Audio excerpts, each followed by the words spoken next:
Bonjour à toutes et à tous, moi c'est Ed et bienvenue à la maison. Aujourd'hui, achat manga du mois de janvier 2024, je vais te montrer tout ce qui est arrivé à la maison ce mois-ci. Juste avant que je ne t'énumère un petit peu certaines choses qui pourraient t'allécher les babines, j'aimerais t'informer. Mars prochain, début mars, deuxième week-end de mars pour être très précis, pendant 3 jours il y aura Japan Expo à Marseille, Japan Expo Sud, et j'y serai. J'aurai comme l'année dernière des scènes. On fera comme à la maison, donc une interview sur scène, avec comme invité... Ah, je vais pas te l'annoncer tout de suite. Mais si tu vas sur le site de Japan Expo dès maintenant, tu regardes un peu les invités qu'il y a et tu peux commencer à spéculer. Je ferai également une conférence que je suis en train d'écrire, là je suis en train de la terminer, en hommage à Bushi Terazawa. Et Bushi Terazawa, le papa de Cobra. D'ailleurs, on va parler de goodies qui viennent en direct du Japon, de Bushi Terazawa. Mais également dans cette vidéo-là, on parlera de manga, alors, des petits formats, des grands formats, des collectors, un kit presse, qu'on a déjà vu sur la chaîne, mais cette fois-ci je te le représente encore une fois, parce qu'il y a eu une vidéo dédiée. Il y a des goodies, comme je te dis, qui viennent du Japon, des goodies français, il y a une magnifique édition d'un manga cultissime qui revient en France. Il y a tellement de choses dans cette vidéo, je ne peux pas toutes citer. Pour ça, chapitrage disponible, et sinon, tout ça, c'est juste après le générique.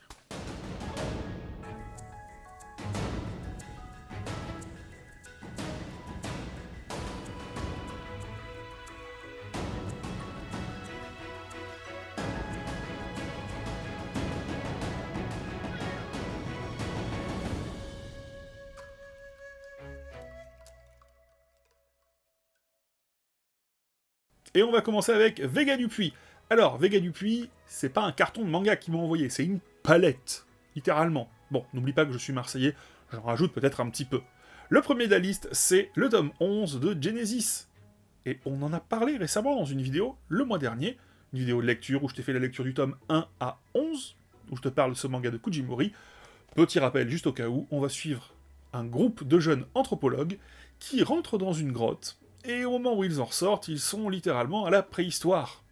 Ils vont essayer de survivre, de découvrir qu'est-ce qui se passe, déjà à l'époque, en essayant de voir un petit peu quels animaux ils ont en face d'eux, disparus, pas disparus, mais surtout, ils arrivent en plein milieu d'une guerre qui est très intéressante entre Néandertaliens et Homo sapiens. Est-ce que cette guerre-là est une guerre qui a eu lieu? Est-ce qu'elle est naturelle ou est-ce qu'elle est provoquée par des éléments extérieurs? Pop, pop, pop. J'en ai déjà trop dit. Mais j'ai également reçu le tome 12 de Manchuria Opium Squad. Manchuria Opium Squad, on en parle ce mois-ci, ou très bientôt en tout cas, puisque j'ai fait la lecture du tome 1 à 11. J'ai pas encore lu le 12. On va en parler, j'ai pas mal de choses à en dire. C'est vraiment très intéressant. Je vais te faire un très très gros résumé. On est à l'époque de l'occupation du Japon sur les terres chinoises, la Mandchourie en fait, à cette époque-là, et on va suivre l'histoire d'un jeune homme, son ascension pour devenir le grand baron de la drogue de l'opium. Comment ça évolue, quels sont les sacrifices qu'il va devoir faire, qu'est-ce qu'il va devoir perdre. Il va rencontrer plein de gens, il va former une équipe, et tous les personnages qui l'entourent sont très intéressants. Il va se balader dans plusieurs villes. Tout ça, on en parle dans un bilan lecture. Qu'est-ce qu'on a d'autre? Je ne sais même pas ce que je prends, il y a une pile énorme. Alors, le bateau usine, tome 2. Bateau usine, je t'avais fait la lecture du tome 1. Hop là, je te le remontre encore une fois. Alors, j'ai pas encore eu le temps de lire le tome 2, mais je l'ai feuilleté. Le tome 1 était bien gore. Ah, le deuxième, il l'est aussi. Hein. Ici, il y a écrit pour public averti, je te confirme. On part du roman qui existe, on le modifie un petit peu, on est sur un grand vaisseau, je crois que c'est un vaisseau volant, qui traque des crabes, et on va suivre tout particulièrement, au départ de l'histoire, deux personnes, deux jeunes hommes, nos deux héros, qui ont un rôle bien particulier, bien précis dans le bateau, avec toute cette chasse, et au final, en vérité, ça va être une histoire de lutte des classes, ça va être une histoire de pouvoir, de politique, mais surtout, ça va vraiment être très très dur pour eux. Ils vont descendre de classe sociale et donc de métier. Ils vont se battre. Tu vois qu'au final, la vie humaine n'a pas beaucoup de valeur à l'intérieur du bateau usine. Manga pas facile quand même, hein. Je ferai la lecture du 2, je t'en reparlerai. Le deuxième tome de Abyss Azur, c'est aussi un manga qui est inspiré cette fois-ci d'un conte ou d'un roman, j'ai un petit doute, de la petite sirène. C'est pas daté de la petite sirène de Disney. Super intéressant, j'avais beaucoup aimé le 1, il y a un super effet de fabrication dessus, je ne sais pas si tu le vois. C'est un seinen, dans le tome 1, on l'a fait aussi en lecture, dans ce tome 2, on va suivre notre héroïne principale, qui va chercher l'humain, dont sa meilleure amie est amoureuse. Parce que sa meilleure amie, elle a des problèmes. Parce que non, non, non, madame, on ne tombe pas amoureux des humains. Non, non, non. J'ai quasiment fini la lecture du tome 2, Abyss Azur. Une lecture, même si c'est un seinen, plutôt sympathique, agréable, avec un bon mood. Hop, ah oui, un bon mood. Peleliu Gaiden. Alors, c'est, on pourrait dire, entre guillemets, une suite, même si c'est pas, c'est pas vraiment une suite, de Peleliu. Peleliu est un manga magnifique sur la guerre. Alors quand je dis magnifique, encore une fois, c'est un peu particulier. C'est un manga qui va retranscrire, avec un peu de romance, mais qui va quand même beaucoup retranscrire la guerre du Pacifique, à un moment très spécifique, qui est la bataille qui a lieu sur l'île de Peleliu.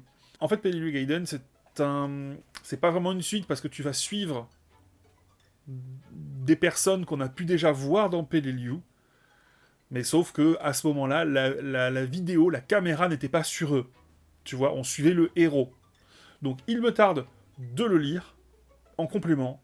C'était tellement un bon manga, c'est tellement un comment est-ce que je pourrais t'appeler ça, un graphisme atypique, et c'est très bien pour un petit peu atténuer l'horreur de la guerre. Ça, il me tarde. En parlant de guerre, Boko, stratège. Bon, est-ce que j'ai eu le temps de lire ce tome 5 ? Non. Est-ce que j'ai lu les 4 premiers ? Oui. Est-ce que je t'encourage, si tu ne connais pas Boko, à te jeter dessus ? Évidemment. Boko, c'est une réédition, dans un plus grand format que ce que c'était au départ, puisque le manga était sorti une première fois en France sous le nom de Stratège. Boko, c'est génial, littéralement. J'en ai déjà beaucoup parlé sur la chaîne, donc je me permets, hop là, de le passer. Et pour finir, on va aller sur The World is Dancing, un livre alors qui s'inspire d'une histoire d'un jeune homme qui a vraiment existé. Un jeune homme qui est né... Alors, c'est entre 1300 et 1500. Alors attention, hein, il n'a pas 200 ans. Je te donne la période. Donc en fait, c'est un jeune homme qui est né dans une famille de spectacle, en fait. Il ne va pas vraiment se retrouver dans l'art traditionnel que fait son père. Et il va voir un jour une jeune femme qui danse un petit peu de manière particulière, ça va le marquer vraiment beaucoup, et il va vouloir changer la manière de faire, en tout cas, lui, de pratiquer, entre autres, la danse. Et ce jeune homme, c'est lui qui va inventer, hop là, le créateur historique du théâtre No. Voilà. Donc, on en parlera aussi, on aura le temps. The World is Dancing, et quand tu vois, c'est un grand format. Et comme tu vois, j'ai quasiment fini de lire le tome 1. On continue avec Mangetsu. Je te présente le tome 2 de Punking Knight. Alors, en vrai, Punking Knight, c'est un pur slasher. Si tu as des popcorn, n'hésite pas à le lire. Attention de ne pas salir ton bouquin. Avec cette jolie cover métallisée. D'ailleurs, si vous êtes parisien, vous avez pu avoir l'occasion d'aller au Pop-Up Store. Que Mangetsu a fait, et avoir une couverture du tome 2, peut-être, ou du tome 1, je ne sais plus. En tout cas, couverture alternative. On va continuer dans ce tome 2 à suivre notre petite psychopathe, à tête de citrouille, qui massacre tout le monde. Attention, pour public très averti, c'est du gore, c'est du slasher. Ça massacre à tout va. On va appeler un chat un chat. Si tu aimes le slasher, que tu aimes le manga, que tu aimes le gore, ce bouquin te ravira. Mais ce n'est pas tout ce que j'ai eu de la part de Mangetsu. Hop, on pose sur le côté. J'ai envie un petit peu de te parler de ce bouquin-là. Alors, c'est une nouvelle collection chez Mangetsu, la collection Koten, avec un K. Comme cacahuète. Ne m'en veux pas, c'est une blague de vieux, j'adore la faire, celle-là. Bon, non, avec un K. Donc, nous avons un très beau et très gros bouquin. Première chose qui est très importante, avant de parler de l'intérieur, et du fait que ce soit deux histoires totalement différentes, l'ADA. Alors, t'as une sorte d'effet un peu sable, quand tu passes, ça accroche bien la main, tu vois, c'est très... je vais te montrer ça. c'est sableux. Tu vois, certains diraient peut-être même papier de véreux. Bon, en tout cas, je t'avoue que j'en pense. Tu te doutes de ce que j'en pense, mais je tiens à dire une chose, c'est que j'ai regardé quand même un petit peu des vidéos de Mangetsu, et ils ont annoncé, dans une vidéo, qu'au final, c'était un souhait des ayants droit japonais d'avoir la même version de tout ça que la version japonaise. Donc, si les ayants droit voulaient que ce soit comme ça, il n'y a absolument rien à dire. Donc, on est sur deux histoires à l'intérieur. Popoya et Love Letter. Donc on est sur du dessin qui est un petit peu old school, mais en tout cas, moi je trouve qu'il est magnifique. Littéralement magnifique. Pour moi, c'est du Otomo, carrément. Donc, en ce qui concerne la qualité, je finis juste là-dessus. Le papier est fabuleux. Hein. Je voudrais avoir n'importe lequel de mes mangas que j'adore dans cette qualité-là. Je te garantis que, en termes de papier, en termes de réalisation, de solidité, je crois pas avoir déjà vu mieux, très honnêtement. Bon, mais ce qui nous intéresse le plus, c'est les histoires à l'intérieur. Alors, chose importante. Ce sont deux histoires qui vont clairement jouer sur les sentiments, sur ce que tu ressens. Parfois ça marche, parfois ça ne marche pas. Voilà. Si je te le dis, je te laisse deviner si sur moi ça a marché ou pas. En ce qui concerne Popoya, ou c'était pas le nom original puisque c'est une réédition, c'est le Cheminot, je crois, ou Cheminot en français. Donc c'est une très belle histoire. On est sur une histoire qui pourrait d'ailleurs se retrouver très honnêtement en France. Et il y a eu d'ailleurs plusieurs adaptations de cette histoire-là. On est sur un chef de gare dans un coin un petit peu paumé, qui a vu sa gare petit à petit baisser en affluence, de moins en moins de monde. Il arrive à la retraite, et pour lui, le travail, c'est ce qu'il y a de plus important. Vraiment. Il va y avoir pas mal de gens qui vont un petit peu venir, qui vont lui rappeler certains bons souvenirs. Il y a entre autres une fillette qui va arriver un soir où il y a beaucoup de neige dehors, parce qu'elle a oublié sa peluche dans la gare. Petite discussion, il va se remémorer pas mal de choses, et évidemment, qui dit histoire courte one-shot, dit tu te doutes bien que je ne peux pas aller plus loin dans l'histoire. Une histoire poignante, une histoire intéressante, bien narrée, qui prend le temps. Honnêtement, c'est pas rushé. Il faut que tu sois open à ça. Donc vraiment, si tu vas là-dedans, ne t'attends pas à tout plein de pan-pan-pan, de boum-boum-boum. Tu vois, si tu t'attends à ça, tu vas être déçu. Bon, attends 2 secondes. Hop là, j'ai failli. Je voulais te montrer une belle image, mais ce que je me rends compte que c'est pas en train de spoiler. Voilà, une autre.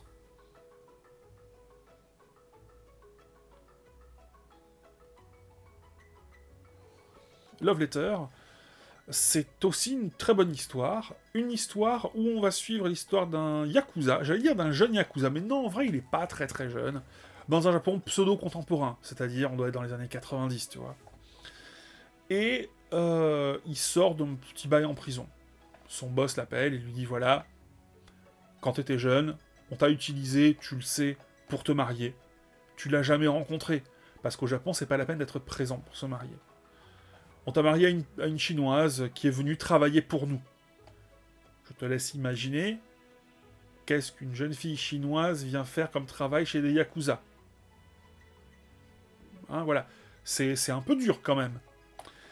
Elle est morte, cette jeune fille. Ben écoute, vu que t'es son mari officiellement, tu vas aller chercher son cadavre. Hein, comme doit le faire tout bon mari. On est sur presque un road trip. Il va lire, dès le départ de l'aventure, de l'histoire, une lettre qu'elle lui a écrite. Une lettre qui va énormément le toucher, qui va le bouleverser, et qui va un petit peu mettre à mal cette mission qui se devait extrêmement simple. Tu sais que j'ai déjà été énormément touché par certaines histoires, comme par exemple My Broken Mariko. Je sais que certains d'entre vous n'ont pas été très touchés par cette histoire. Pour moi, dans Popoyo et Love Letter, c'est exactement la même chose. Ça va dépendre de la sensibilité de chacun. Quoi qu'il en soit, je suis très content d'avoir pu découvrir la collection Koten, qui est une édition qui est vraiment qualitative, avec des histoires que j'ai pris plaisir à lire. Et maintenant parlons de Kyun. On va commencer par le kit presse de DRCL, une réinterprétation par Shinichi Sakamoto de Dracula. C'est entre autres l'auteur de Innocent, Innocent Rouge, ou Ascension, si tu veux aussi faire de l'alpinisme. Donc, est-ce que, donc, à l'intérieur, il y a évidemment le tome 1, il y a quelques petits goodies. Est-ce que je vais l'ouvrir et te le montrer maintenant? Non, parce que je t'ai fait une vidéo dédiée de ce kit presse de DRCL. Une vidéo dédiée. Dans ce cas-là, si tu ne l'as pas vue, je t'invite à aller la voir. Tu verras l'intérieur du kit presse. Je te parlerai de mes impressions sur le tome 1, qui est divinement bien dessiné. Ah, ça, on peut pas lui enlever, ce monsieur. Il était présent d'ailleurs à Angoulême. Manga suivant. Haha. Et c'est quoi? C'est toujours chez le même éditeur.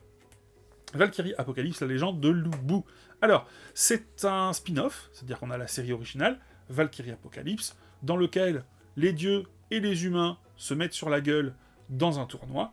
Les humains qui sont représentés par des héros ayant existé. Alors, des héros, c'est très très vaste, hein, je te le cache pas. J'ai commencé à voir l'animé sur Netflix, qui m'a été conseillé il y a quelques mois par mon boucher. Voilà. Mon boucher, on a parlé manga, il m'a dit « Oh, Valkyrie Apocalypse, c'est trop bien, va voir !» Donc j'ai vu, je sais de quoi je parle. Et donc Valkyrie Apocalypse, la légende de Lubu, c'est tout simplement un manga spin-off sur un des héros humains, Lubu. Voilà. Si tu veux en savoir plus, si tu veux t'intéresser à la série, déjà intéresse-toi à Valkyrie Apocalypse, et si ça te plaît, n'hésite pas à aller sur le spin-off. Est-ce qu'on a d'autres éditeurs? Oui. J'ai demandé à Panini si je pouvais recevoir le tome 1 de Loathing by the Cloud. Hop là. Tu le lis mieux comme ça, Loathing by the Cloud. Par l'auteur de Mars Red. C'est une série, hop là, qui sera terminée en 6 tomes. Il y a d'ailleurs une série animée, si je ne dis pas de bêtises. Et ça marche tellement bien au Japon, ça a commencé en 2010, qu'il y a un préquel et une suite. Ça veut dire que ça marche plutôt pas mal. Donc, hop là, plus grand visuel. Ouh. C'est d'ailleurs un shoujo. C'est une série qui va se situer... Alors, il y a un peu d'historique, un peu de folklorique. Le tout début de l'histoire. On se retrouve à suivre un gars sur sa barque qui est en train d'amener des prisonniers sur une île prison. Ah, j'ai dit je sais pas ce que c'est, mais ça je veux voir. Hein. Et les gars, ils ont pas l'air d'être très très heureux d'y aller. Mais quand je dis très heureux, ils ont l'air d'avoir les foins. Ah, les chocottes, les pépettes. Donc voilà. J'ai commencé l'histoire de 3 frères, mais en vérité, j'en sais pas bien plus. Donc, je le mets de côté, on le lit, et on te fait un petit débrief dans une vidéo. Et on finira avec Manabook. Ils m'ont envoyé le tome 1 de How to Make a Delicious Coffee, un manga tout en couleur. Je ne sais pas quelle page je t'ai ouvert. J'espère qu'il n'y a pas rien de compromettant. Non, absolument pas. Mais voilà, regarde, hop. Quand je dis compromettant, c'est qu'il spoil l'histoire. Donc, on va suivre un jeune japonais qui s'appelle Katsutoshi. Katsutoshi, il va vivre en colocation, c'était pas prévu, mais ça lui tombe dessus, avec son cousin, sa cousine, qui ont apparemment des racines anglaises, des personnes qui ont une maman, par exemple, anglaise, on sait pas. Peu importe. Donc, entre autres avec sa cousine Karen. Karen qui va se retrouver être aussi sa nouvelle professeure. Hasard ou pas. Et je vais pas te mentir, il va beaucoup apprécier sa cousine. De manière très chaste au départ. Il l'a trouvée très à son goût. Puis très intéressante, très charmante, très... Waouh, tu vois, bon. Comme j'ai dit dans ma vidéo lecture qui est sortie le mois dernier, il y a 2-3 semaines, ne t'inquiète pas, à la fin de ce tome 1, tu apprends des choses qui font que ce n'est pas sale. Voilà, imaginons que finalement ce soit pas sa cousine. Ça passerait, ça passe, c'est pas sa cousine. Je dis pas que c'est ça, mais imagine. Mais Manabook m'a aussi envoyé le tome 1 et le tome 2 qui viennent de sortir là il y a 2-3 jours, 2 jours, hop là. Dark Gathering, c'est ça, Dark Gathering, oui. Une série, pareil, il y a déjà l'animé qui est sorti, qui est disponible. Ne me demande pas où, les animés, moi ça fait 8. Et hop, je prends ce joli dossier presse que je trouve super cool, pour te montrer un petit peu. Waouh. Donc, Dark Gathering, de quoi qu'est-ce donc que ça parle? Alors, on va suivre l'histoire d'un jeune homme qui a un petit souci depuis qu'il est jeune. Il attire les fantômes. Bon, c'est pas tip-top. Et il y a quelqu'un qui le sait, une amie d'enfance, qui d'ailleurs a déjà eu quelques problèmes, tu vois, suite à ça. Et chez son amie, il y a la cousine de son ami. Et la jeune fille, petite fille, elle est du genre à traquer les fantômes, tu vois, en mode bien vénère. Donc, s'ensuit que elle veut... elle veut massacrer du fantôme, donc pour ça, elle va un peu l'utiliser. Ça fait un peu peur, c'est un peu rigolo. Eh, en vrai, il y a du potentiel là-dedans. On en reparlera quand j'aurai fini ma lecture du tome 1, j'ai lu à peu près jusqu'à la moitié, et que j'aurai fait le tome 2. Donc Dark Gathering, mais je te rappelle aussi qu'il y a un animé qui est disponible, si tu préfères, avant de te lancer dans la version papier. Et maintenant, passons au livre que je me suis offert, et pour faire écho au bouquin que je viens de te présenter chez Mana Books, une histoire un peu similaire. Un petit peu, avec le tome 1 à 9 de Dan Dadan. Alors, quand je dis histoire similaire, je te rappelle l'histoire de Dan Dadan. Nous avons deux personnages, un jeune homme, un jeune garçon, une jeune fille. Ils ont tous les deux des centres d'intérêt opposés, mais pas tant que ça, puisque, alors de mémoire, il y en a un des deux qui croit aux extraterrestres, mais ne croit pas en tout ce qui va être esprit, au surnaturel, et l'autre, à l'inverse, croit au surnaturel et ne croit pas aux ovnis, aux aliens, à la vie sur une autre planète. Donc, bah les deux, ils vont se monter le bourrichon, et finalement, équipe de choc, et ils vont découvrir que l'un et l'autre, ils ont raison. Tu vois ce que je veux dire. Donc, si tu suis la chaîne depuis longtemps, j'avais acheté le tome 1, j'avais lu le tome 1, et j'avais revendu. Tome 1, peut-être tome 2, j'ai un doute. Enfin bon, non, tome 1 en tout cas, sûr. Je sais pas pourquoi, j'avais pas accroché. J'étais conscient des forces de la série, mais il y avait entre autres cette histoire de Boule qui m'avait dérangé. Alors là, tu dis quoi, Boule, Dragon Ball? Non. En fait, dans le tome 1, il y a un petit peu d'histoire, un petit peu de... Comment est-ce que je pourrais te dire? Un petit peu d'humour en dessous de la ceinture qui m'avait un peu dérangé. J'ai beaucoup repensé à tout ça, j'ai vu pas mal de collègues qui disaient quand même que c'était bien, etc. Et c'est vrai que c'est pas mal dessiné, c'est vrai que c'est punchy, c'est vrai que ça bouge bien. Bon, d'occasion, tout ça sur Vinted, on a pris parce qu'on a un peu vendu. Il faudra d'ailleurs que je vende. Il va falloir que je vende parce que j'ai plus de place du tout, c'est horrible. Donc ça pour dire que je donne une deuxième chance à Dan Dadan et on verra si j'arrive. Parfois ça arrive qu'à la deuxième lecture, j'apprécie plus une œuvre. Donc, ça, qu'est-ce que j'ai pris d'autre? Le tome 3 de To A New You. Alors, j'aurais pu le demander à Panini en service presse. Mais la vérité, c'est que j'ai tellement aimé le tome 1 et le tome 2, je ne pouvais pas attendre avant de lire ce tome 3. Et ce tome 3, il m'a éclaté en vol. J'ai adoré. Littéralement, j'adore To A New You. Le tome 1 et le tome 3 n'ont rien à voir. Ça pourrait presque être deux mangas différents. J'adore vraiment les dessins de Shinji Mito. J'attends d'ailleurs toujours de Château l'illustration que j'ai acheté, une belle illustration. J'espère la recevoir bientôt pour te la présenter en vidéo. Ça, c'est une autre histoire, mais c'est une illustration de l'auteur.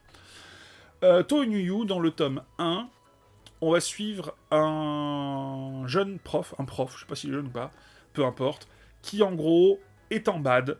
Donc il est pas bien, c'est un manga qui se passe à notre époque, au Japon. Il est pas bien, il va partir faire un voyage un peu improvisé tout seul, sans prévenir personne. Il va rencontrer une jeune fille à l'autre bout du Japon, avec qui il va avoir une aventure. Une jeune fille, une lycéenne. Et puis finalement, on va se rendre compte, quand il va revenir à sa vie normale, que la lycéenne, elle arrive à Tokyo. Elle arrive dans sa classe. Et ça l'embête un peu, parce qu'il est quand même marié, tu vois. Donc au départ, on part un petit peu sur une histoire que tu pourrais penser basée là-dessus. Mais au final, à la fin du tome 1, tu te rends compte que il y a peut-être des problèmes qui arrivent à Tokyo, et même peut-être à plus grande échelle. On va parler peut-être, pourquoi pas, de virus, clairement, qui va se propager et tuer peut-être pas mal de gens. Est-ce que cette jeune fille, elle était là pour rien? Est-ce que la rencontre est anodine? Est-ce que la jeune fille ne savait pas qu'il viendrait là, à ce moment-là? Il y a des films que j'adore. J'adore littéralement, comme L'Armée des Douze Singes, par exemple. On sent le mood. Je te dis pas que l'histoire est la même, pas du tout. Mais on sent un mood. Ah, dans celui-là, voilà. J'adore. Littéralement, j'adore. To New You, tome 3. Le tome 3, il m'a éclaté. Il m'a régalé. n'hésite pas. Si tu dois le lire, surtout... j'aime pas trop les couvertures, ça j'ai déjà dit aussi, mais peu importe. Surtout si tu dois le lire, ne lis pas que le tome 1. Lis le tome 1 et le tome 2, c'est important, parce que l'histoire évolue très rapidement. On n'est pas dans le même mood du tout dans le tome 1, dans le tome 2. Voilà. J'ai pris ensuite deux collectors. J'ai pris le collector de Chainsaw Man dans son tome 15. Qu'est-ce qu'il y a dans ce collector? Eh bien, c'est très facile, il y a le tome 15 avec une jaquette réversible. Alors, j'ai posé le tome sur le côté, c'est pour pouvoir te montrer la jaquette. Hop, recto. Attention. Hop, verso. Est-ce qu'on est bon? On est bon, mais il n'y a pas que ça dans ce tome collector. Comme tu peux le voir sur la jaquette, là, voilà, hop là, il y a également un stand acrylique. Et j'insiste sur stand acrylique.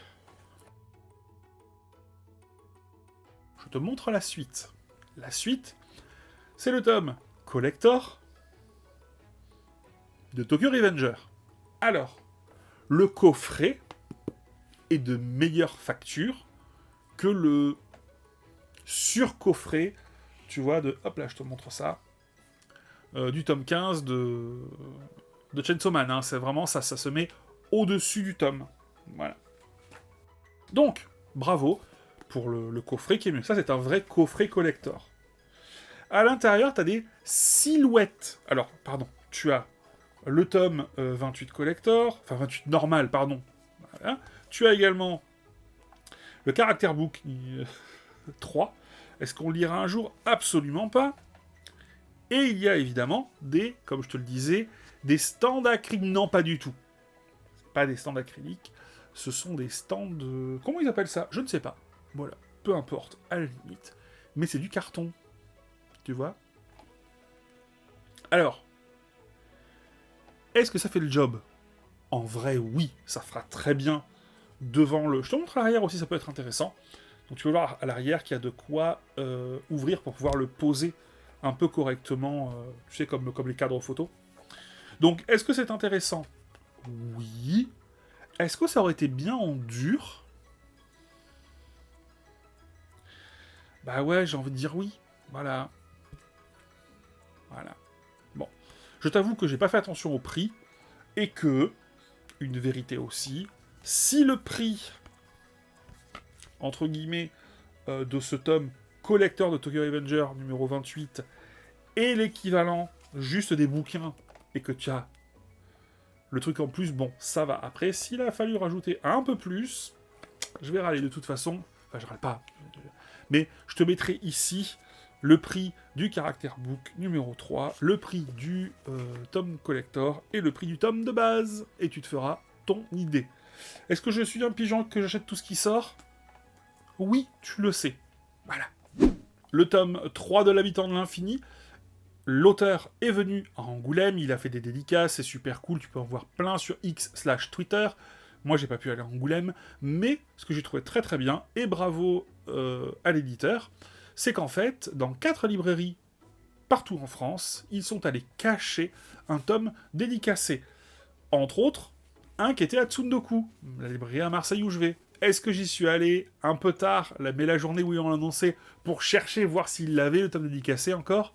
Oui, il avait plu, voilà. Mais je trouve l'initiative très très bonne, très sympathique, très bonne initiative.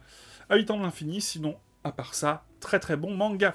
Mais j'ai également pris Mibugi Shiden dans son tome 6. On a parlé des auteurs tout à l'heure avec Popoyo et Popoyo dans l'édition Koten et Love Letter, même auteur. Et Mibugi Shiden, toujours un très bon manga. Qui parle de plein de choses, mais entre autres, un petit peu du Shinsengumi, d'un samouraï de l'époque.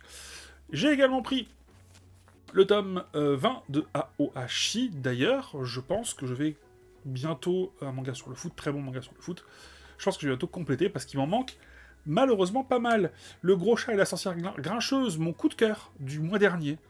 Je t'en ai parlé, et je vais essayer de te le caler un moment en lecture, donc je pense que je vais attendre qu'il sorte 2-3 tomes pour bien t'en parler. Une super découverte, vraiment au top. Ocean Rush, tome 4. Il va falloir que je commence la lecture pour bien m'y faire. Ah, je vais poser ce que j'ai en main, bouge pas. Là, on est sur du très très très bon. On est sur le tome 1 Deluxe de Slam Dunk. Bon, goodies offerts.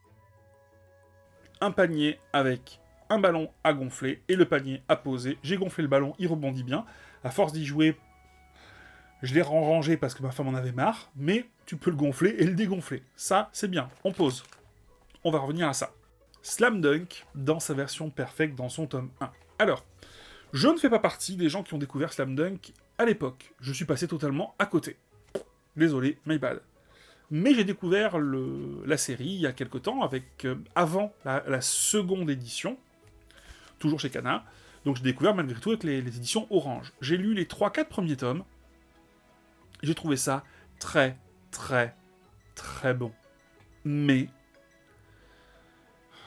la première édition était une édition qui avait un papier de qualité un peu passée. Donc un dessin qui était très altéré par la couleur de la page, qui était très jauni. C'est pas très grand, c'est des petits formats. Et je me suis dit, je peux pas. Je trouve le manga très bon, je sens que c'est un manga qui va me plaire, je rigole beaucoup, j'apprécie. Un manga sur le basket, mais qui au départ est peut-être plus un furio. C'est pas possible. Merci. Merci, c'est ça que je voulais. C'est ça. Les pages sont nickel, le papier est bien blanc. Ah bah là, tu profites de l'histoire, t'es pas gêné, embêté, perturbé par une édition malheureusement passée, qui ne fait pas vraiment honneur au récit. Bon, Slam Dunk, beaucoup de gens le qualifient de masterclass, un des meilleurs mangas de sport. Moi, je peux que te dire que j'ai beaucoup apprécié ma lecture, évidemment, que j'avais déjà lu. Ça correspond de mémoire à un tome et 3 chapitres, donc on est sur plus qu'un seul bouquin. Il n'y a même pas à en parler, si tu connais pas, va l'acheter, c'est vraiment très très bon. C'est tout ce que la bonne époque, tu vois, pouvait faire. Et évidemment, Inoue, bah, c'est juste moi je dis souvent, certes il a fait ça avant de faire Vagabond, mais comment tu peux faire 2 masterclass, et c'est un mot que j'emploie pas souvent, dans des genres aussi différents. Bravo monsieur, c'est tout ce que j'ai à dire. Merci Kana pour cette édition qu'on attendait. Voilà, j'attendais pour pouvoir vraiment découvrir l'œuvre. Merci beaucoup. Slam Dunk, pour l'instant, c'est trop bien. Et on finit avec 2 grands formats. Le premier, hop, le tome 15 de Yawara, du maître, et le tome 4 de Hiraya Sumi. Tome 4 pas encore ouvert, hein, m'en veux pas, excuse-moi, j'ai un peu des choses à lire. Mais tu sais qu'on a parlé déjà des premiers, j'ai beaucoup aimé. J'adore le tranche de vie de toute façon. Bon, c'est le moment où je te parle un peu des goodies, de ce que j'ai acheté au Japon, ou alors est-ce que c'est le moment où je te dis, est-ce que ce mois-ci j'ai encore réussi à avoir un goodies de Frieren? Bon, j'ai réussi à avoir un goodies de Frieren.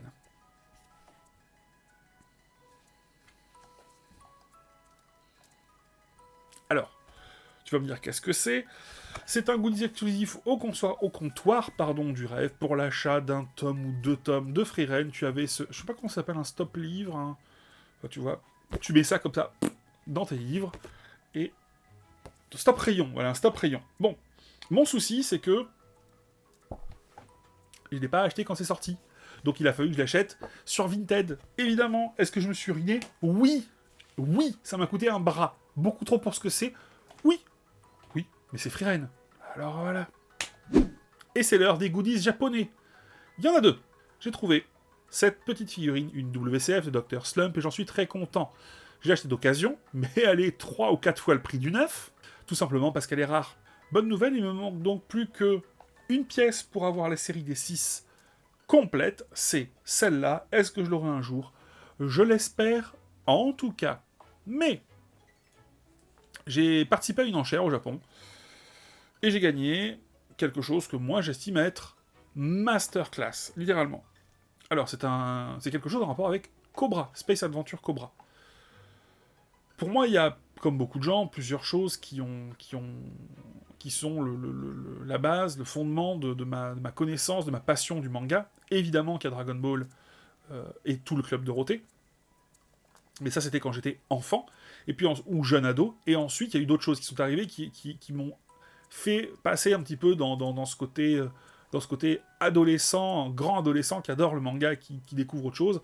Et ça, évidemment, ça peut être Cobra, parce que ça, vraiment, je me souviens, quand on était chez moi, j'avais la chance d'avoir l'intégralité en cassette vidéo, on les regardait avec un ami à moi, c'était vraiment génial. Il y a aussi Ghost in the Shell, ou Akira, le film animé. Et donc, pour moi, Cobra a vraiment une résonance toute particulière. Vraiment. Et Bushi Terasawa, son auteur, est décédé. J'ai la chance, l'honneur, de pouvoir faire une conférence hommage à Japan Expo Sud, là en mars. J'en ai déjà un petit peu parlé au début, on aura l'occasion d'en reparler le mois prochain. Et donc, j'ai participé à une enchère pour gagner une de ses dédicaces. Il y en avait plusieurs, certaines, celles qui sont sur Shikishi, elles sont parties trop chères pour moi, mais il a dédicacé une de ses cartes de visite. J'ai gagné l'enchère, elle est là. Voilà. Carte de visite en forme de billet, avec sa dédicace au milieu, je te montre ça, hop là, on devrait être pas mal ici, avec sa dédicace au milieu, évidemment son visage, des informations que je peux te partager, je ne suis pas inquiet là-dessus. Par contre, je ne te montre pas l'arrière de ce billet, parce que c'est une carte de visite, donc il y a un numéro de téléphone, qui n'est pas le numéro de téléphone du standard, si tu vois ce que je veux dire, avec également un mail. Par contre, crois-moi que... Ah, de l'autre côté, t'as aussi... Je peux te le décrire. Alors, c'est un billet de 10 000 yens. T'as comme... Non, tu l'as pas de ce côté-là. Tu as le petit sigle de Cobra, un dessin de Cobra. Non, franchement, et un petit CV. Je suis déçu de ne pas l'avoir rencontré en 2018, je crois que c'était, quand je suis monté à Japan Expo Paris pour le rencontrer. Il a dû annuler pour problème de santé. Encore une fois, c'est la vie. C'est la vie, c'est le destin. Je n'aurais pas eu la chance de le rencontrer, mais j'ai la chance d'avoir cet objet que j'estime, hop là, cet objet qui aura une part belle dans ma collection, et j'en suis très content. J'étais en train de partir, j'ai complètement oublié de te dire au revoir quand même. Eh ben écoute, pour moi, c'était un plaisir, j'espère que pour toi aussi. Nous, on se retrouve tout bientôt, normalement dans 2 semaines, je te ferai une petite vidéo sympa, ne t'inquiète pas. N'oublie pas, Japan Expo Sud dans à peine plus d'1 mois. J'espère qu'on se verra là-bas. C'était Ed. N'hésite pas à laisser un petit commentaire, ça fait plaisir. Je lis, je réponds. Allez, des bisous, ciao!